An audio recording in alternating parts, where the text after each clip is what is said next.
Welcome to my channel, Brain Encoded. Today, we're going to do something profound, rewire your mind to master habits fast. Imagine being able to sculpt your own brain, not over years, but in a matter of weeks or months, so that habits you've always struggled with become effortless and automatic. What if I told you that by understanding a few core neuroscience principles, you can transform the way your brain works permanently? That's exactly what we're diving into today.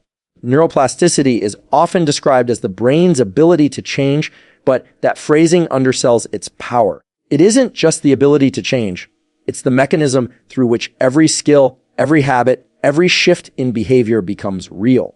When we talk about rewiring the mind, we're not speaking in metaphors. We're describing a physical process, the strengthening, weakening, and reorganization of neural circuits. And what's remarkable is that this process is available to you at any age, at any stage, and under almost any circumstance. Your brain is constantly evaluating information, responding to your actions, and updating the connections between neurons based on what you repeatedly do, think, or focus on. If you engage in a behavior consistently, the associated circuits begin to fire more efficiently. Neurons that routinely activate together form stronger synapses. This is not motivational theory, it is biology. It means that your brain is waiting for you to direct it. It follows your behavior, not your intentions. That's why simply wanting to change doesn't cause change. But acting, even in small ways, triggers a cascade of neural adjustments that make future actions easier. The most important concept here is that your brain does not care whether a habit is good or bad, useful or harmful.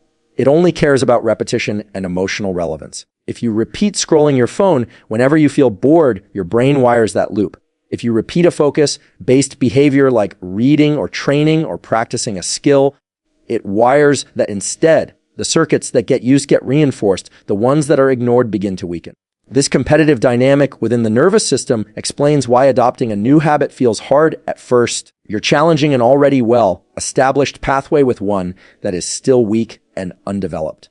But the moment you understand this competitive wiring model, everything changes. You stop assuming that your struggles reflect a lack of willpower and start recognizing that your brain is simply following the pathways it has built over time. This mindset shift is essential because it turns habit formation into a practice rather than a battle. You're not fighting yourself. You're training your circuitry. Neuroplasticity also operates best under specific conditions. One of the strongest is focused attention. When you apply deliberate focus to a task, your brain releases neuromodulators that mark the experience as important. It's as if the brain is saying, pay attention, this matters. That biochemical signal creates a heightened state in which the circuits involved are more malleable. This is why distracted repetition rarely leads to mastery, but even short periods of deeply focused work can produce significant neural change. Another key factor is emotion, especially the emotions tied to meaning. When a behavior connects to something personally valuable, your health, your future, your identity, the brain engages more deeply. Emotional relevance amplifies plasticity. If a habit feels like a chore, the brain remains passive. If it feels like a step toward a deeper version of yourself, the plasticity machinery becomes far more responsive. There's also a misconception that neuroplasticity is only about reinforcement, building stronger circuits. But weakening circuits is just as critical. When you interrupt an old habit loop repeatedly, you begin to remove the predictable dopamine response associated with it. Over time, the circuit that once felt automatic starts to degrade. This is why exposure without reward is so powerful. It teaches the brain that the old pathway is no longer relevant, freeing up the system to imprint a new one. One of the most overlooked aspects of neuroplasticity is that it doesn't occur during the behavior itself. It occurs after. The actual rewiring happens during rest, sleep, and moments of quiet reflection. During those periods, the brain replays the neural patterns you engaged in, reinforcing the ones tied to your intention. This is why getting high-quality sleep and allowing space between repetitions accelerates learning. You're giving your nervous system the opportunity to consolidate the circuits you're training. And perhaps the most empowering truth is this: plasticity follows your actions, not your feelings. You don't need motivation to start a new habit. You need a single action repeated with intention. The initial friction you feel doesn't signal incapability. It signals that you're reshaping circuitry that has been built over years. Stick with that process and your brain will shift. It has no choice. That is its design. When you fully grasp neuroplasticity, you realize you are not trapped by your habits, your past, or your patterns. You are constantly shaping the architecture of your mind. Every repetition is a vote for the future version of yourself. And as those circuits strengthen, what once felt effortful becomes automatic, a part of you encoded in the very structure of your brain. The habit loop is one of the most powerful frameworks for understanding how your brain encodes behaviors, and once you understand it at a deep, mechanistic level, it becomes clear why some habits lock in effortlessly while others collapse within days. The loop consists of three core components: cue, routine, and reward. But these are not just psychological labels. Each stage maps directly onto neural processes that dictate how, when, and why your brain chooses certain behaviors over others. When you grasp this, you stop guessing your way through habit change and begin engaging the actual circuitry that controls your actions. The cue is the point of initiation, the trigger that activates a specific neural pathway. It might be a time of day, a sensation in the body, an emotion, or something in your environment. The moment the cue appears, your brain retrieves whichever behavior it has linked to that signal. This process is extremely fast, often below conscious awareness, because the brain prioritizes efficiency. It doesn't want you evaluating every decision from scratch. It wants to conserve energy by running preloaded patterns. That's why when a cue becomes strongly associated with a habit, the behavior feels automatic. You're not lacking discipline. You're following a circuit your brain wired to save effort. The routine is the behavior that follows. This can be anything from opening social media apps to exercising, reading, or biting your nails. The brain doesn't inherently classify routines as productive or destructive. It simply learns what you do repeatedly in response to particular cues. Over time, these behaviors get bundled into a single, efficient chain that requires very little cognitive load. This bundling is at the core of why habits feel instinctive. The brain compresses multiple steps into one smooth neural sequence. When people say they feel like they're autopilot, they're describing the activation of a deeply consolidated routine within the habit loop. Now, the reward is where the real reinforcement happens. After a behavior completes, the brain evaluates the outcome. Did it reduce stress, increase pleasure, provide clarity, offer energy? The reward doesn't have to be dramatic. It just has to be satisfying enough to signal, do this again next time. The neurotransmitter dopamine is central here, not because it produces pleasure, but because it marks certain experiences as worth repeating. When dopamine spikes after a particular routine, the brain strengthens the cue-routine connection. It's essentially tagging that chain as important, increasing the likelihood that you'll repeat it when the cue appears again. But here's the critical insight: the reward doesn't only come after the behavior. In well-established habits, the dopamine pulse occurs at the moment the cue appears, before the behavior is carried out. This anticipation is what makes habits so powerful and sometimes so difficult to break. Your brain begins releasing chemicals that prepare you for the routine, increasing craving or momentum toward the behavior. At that point, it's not that you're choosing the habit is pulling you. Understanding this allows you to guide the loop rather than being guided by it. If you want to install a new habit, you must intentionally design each component. Start with a cue that is consistent and predictable. Time-based cues work exceptionally well. Waking up, finishing a meal, arriving home, because they happen without fail. Environmental cues are also strong. Keeping your running shoes by the door, placing a book on your pillow, or organizing your workspace so that the desired behavior is visually present. The more obvious the cue, the more reliably the loop initiates. Next, shape the routine. In early stages, keep it simple. Complexity disrupts plasticity. When the brain is learning a new behavior, smaller actions are easier to encode because they require less energy and generate less resistance. Over time, you can scale the routine, but the first repetition should feel almost too easy. This ensures that the neural circuitry is formed with consistency rather than struggle.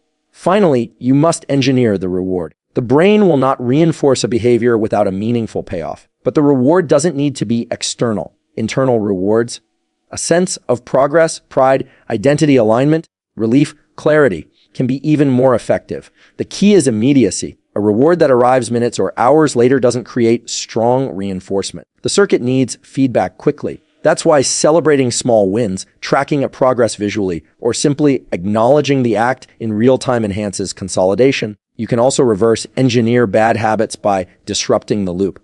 If you identify the cue and either remove it, replace the routine following it, or eliminate the reward, the pattern begins to weaken. Over time, without reinforcement, the loop loses strength. This is how your brain unlearns behaviors, not through force or shame, but through the systematic removal of the associations that once held the loop intact.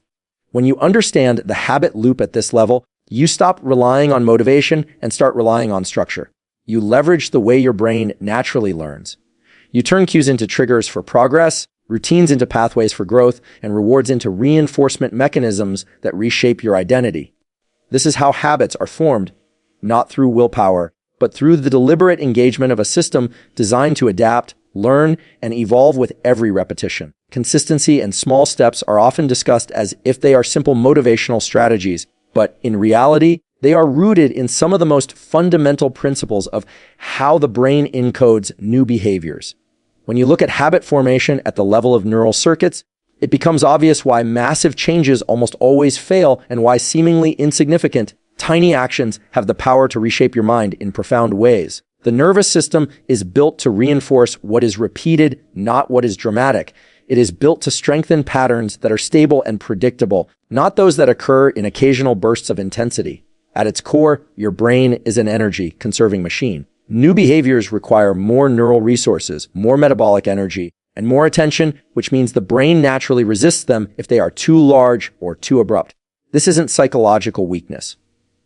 This is neurobiology. When a behavioral shift is too big, it overwhelms the circuits involved in motivation and control.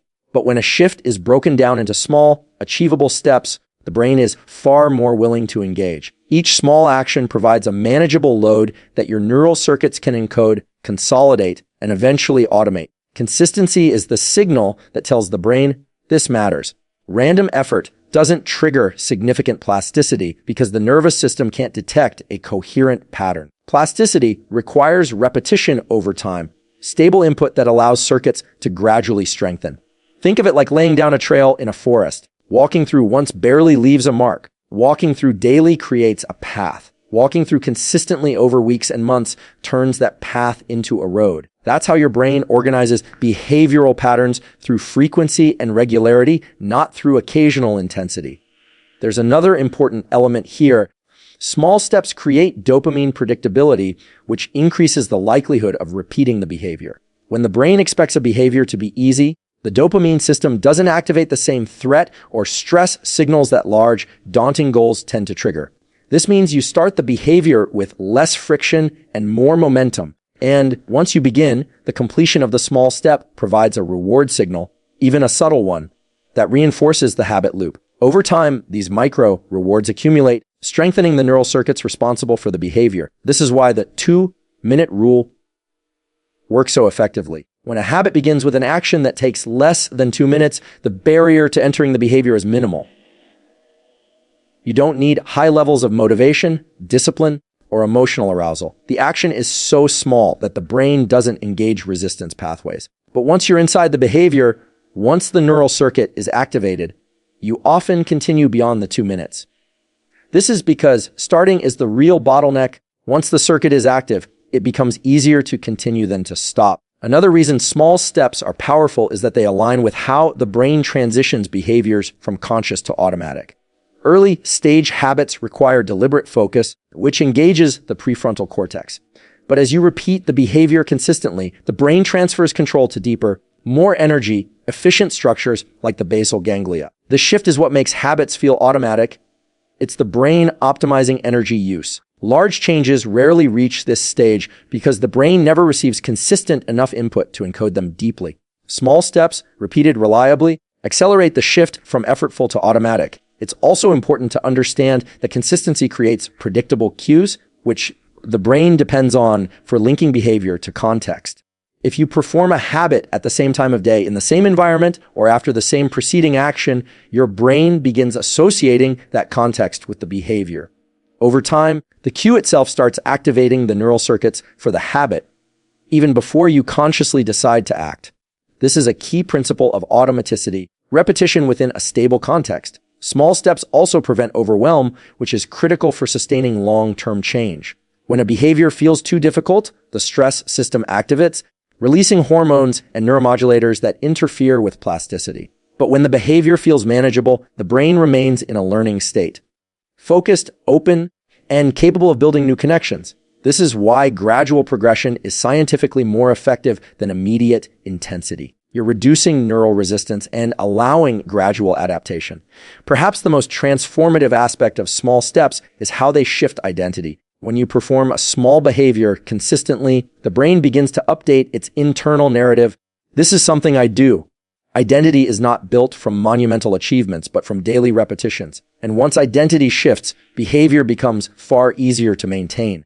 A person who sees themselves as someone who trains, reads, meditates, or studies daily no longer negotiates with themselves. The behavior becomes an expression of who they are, not something they are trying to force. The truth is, consistency and small steps are not weak or slow approaches to habit building.